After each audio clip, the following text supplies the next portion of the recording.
अगर जो मेडिकल के रिलेटेड आपको और भी अच्छे से वीडियो चाहिए कि क्या क्या वहाँ पे कैसे प्रोसेस होता है, अगर जो आप स्पेक्स पहन रहे हो तो क्या प्रोसेस होता है, अगर जो उसके रिलेटेड आपको और भी वीडियो चाहिए तो मैं आपको इसी चैनल पे आपको प्रोवाइड कर दूंगा।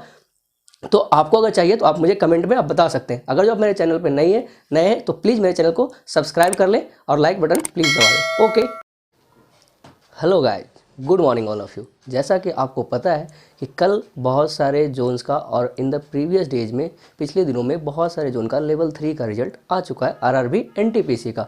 अब देखो, उसके रिगार्डिंग मैं आपको इन्फॉर्मेशन देने वाला हूँ कि आपको क्या क्या करना है स्टेप बाय स्टेप। अब जैसा कि पता है कि कुछ कुछ जोन्स में डॉक्यूमेंट वेरिफिकेशन स्टार्ट हो गया, कुछ कुछ जोन्स का अभी आया, जस्ट उनका स्टार्ट होने वाला है, और कुछ कुछ का कहीं कहीं कंप्लीट भी हो गया, जैसे चेन्नई का कंप्लीट हो गया है और बेंगलोर जोन का स्टार्टिंग होने वाला है, और कल ही सिकंदराबाद जोन का लेवल 3 का जो हम बहुत दिनों से वेट कर रहे थे उसका रिजल्ट है।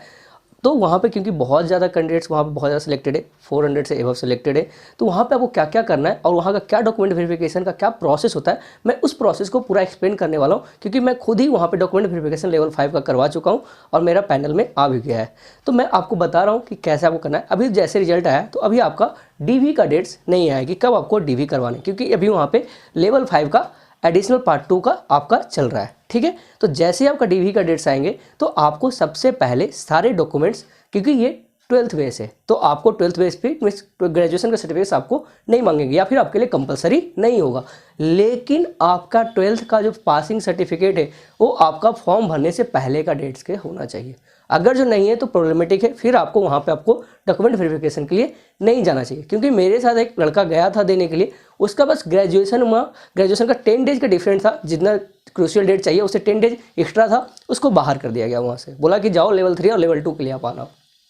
तो आपका अगर क्रूशियल डेट से अंदर है तो कोई प्रॉब्लम नहीं है। अब सारे सर्टिफिकेट्स मीन्स क्या हो गया, आपके 10th के एंड 12th के। मोस्ट इंपॉर्टेंट थिंग, अगर जो आप ओबीसी से बिलोंग करते हो तो आपका ओबीसी सर्टिफिकेट किससे सेंट्रल टाइप बना हुआ होना चाहिए। अगर जो सेंट्रल टाइप बना हुआ नहीं है तो ये आपके लिए प्रॉब्लमेटिक है, आपको उसके अकॉर्डिंग आपको बनवा लेना है अच्छे तरीके से।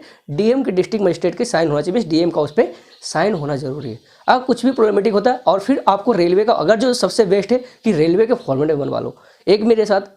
मेरे साथ एक दोस्त था, उसका रेलवे फॉर्मेट में बना हुआ नहीं था, थोड़ा सा उसको प्रॉब्लमेटिक था, उसने स्टेट से बनवाया था, लेकिन वो जो फॉर्मेट होना चाहिए प्रॉपर फॉर्मेट सेंट्रल फॉर्मेट में नहीं था। उसका क्या हुआ, उसको फिर से बोला कि आप फिर से सबमिट करो, क्या करो, फिर से सबमिट करो। तो लेकिन उसका फिर क्या हुआ, फर्स्ट पैनल में नहीं आया, फिर सेकंड पैनल में धीरे धीरे उसके भी नेम्स आ गए। लेकिन आपको क्या, ये थोड़ा सा आपको क्या एक हेडक हो जाएगा।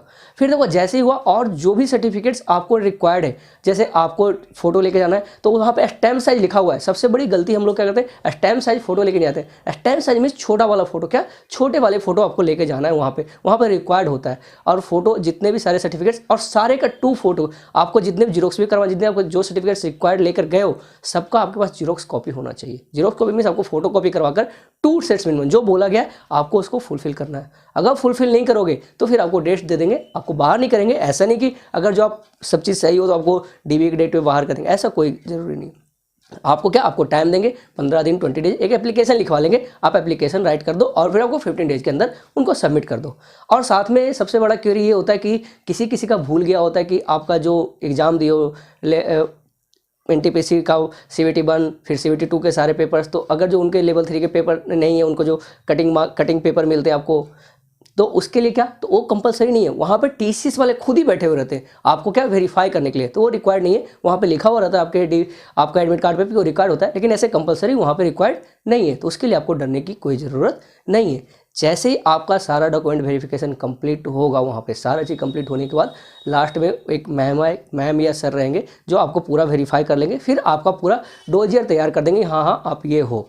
पूरा चीज़ तैयार होने के बाद कुछ रिक्वायर्ड होता है तो आपको खुद वहाँ पे प्रोवाइड भी कर दे। जैसे मुझे कुछ चीज़ें मैंने छोड़ दिया था कि एक फॉर्म में साइन करना बचा हुआ था, जो शायद ओबीसी रिलेटेड ही था।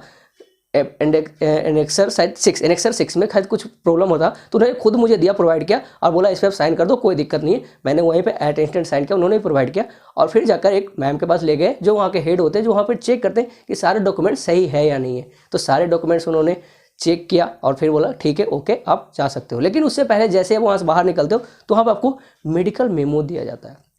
वहीं पे आपको 24 रुपीज़ अपने साथ रखना है, कैश में रखना है आपको। 24 रुपीज़ दोगे, आपका मेडिकल मेमो वहाँ से बनकर तैयार रहेगा और आपको जैसे ही प्रोवाइड होगा मिस आपको ये बताइएगा कि कौन से हॉस्पिटल आपको रिपोर्ट करना है। जैसे सिकंदराबाद जोन की बात करें तो वहाँ पे अगर मॉर्निंग शिफ्ट में आपका डीवी हो रहा है तो कहाँ पे आपको दूर भेजा जाएगा। दूर भेजा जाए मीन्स कहाँ पे जैसे भेजा जा सकता है, तिरुपति भेजा जा सकता है, आपको विजयवाड़ा भेजा जा सकता है, गुंटकल भेजा जा सकता है, जो दूर जो गुंटूर भेजा जा सकता है, मीन्स जो दूर है वो भेजा जा सकता है आपको, अगर जो मॉर्निंग शिफ्ट में आपका डीवी है। तो अगर सेकंड शिफ्ट में आपका डीवी है तो आपको फिर आसपास ही भेजा जाएगा, जो सिकंदराबाद के आसपास है उसके, जैसे सिकंदराबाद हॉस्पिटल भेजा जा सकता है, हैदराबाद भेजा जा सकता है, काजीपेट भेजा जा सकता है। इन सब जगह पर जो पास में हॉस्पिटल, जो डिवीजन के हॉस्पिटल है वहाँ भेजा सकता है अगर सेकंड शिफ्ट में आपका डीवी है तो।